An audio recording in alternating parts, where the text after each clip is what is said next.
पंतप्रधान मोदी आणि शरद पवार एकाच मंचावर दिल्लीत मराठी साहित्य संमेलनाचं निमित्त खरं तर दोघांमध्ये रंगल्या गप्पा।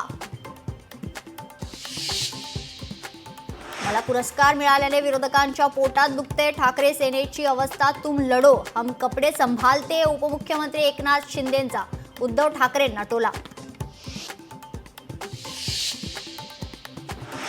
अटल बिहारी वाजपेयींचं सरकार एकमताने पाडलं, ते एकमत कसं मिळवलं याबाबतचा शरद पवारांनी पहिल्यांदाच सांगितला किस्सा।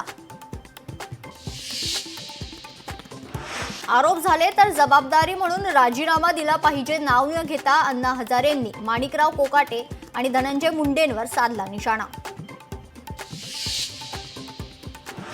मुंबईत हाऊसिंग जिहाद होतोय, मुस्लिम बिल्डरांनी पुनर्विकास केलेल्या सोसायट्यांमध्ये हिंदूंना घरं दिलं जात नाहीये, तर शिवसेना नेते संजय निरुपम यांचा गंभीर आरोप। 10वीच्या परीक्षा कॉपीमुक्त करण्याच्या अभियानाचा फज्जा, तर येवल्याच्या ग्रामीण भागात कॉपी पुरवण्यासाठी धडपड। जालन्यात 10वीचा पहिलाच पेपर फुटला। जळगावात खुनाच्या संशयित आरोपीवर 3 अज्ञातांकडून प्राणघातक हल्ला, जामिनावर खरं तर बाहेर पडताच धारदार शस्त्राने हल्ला करून आरोपी पसार, जखमी तरुणावर उपचार सुरू।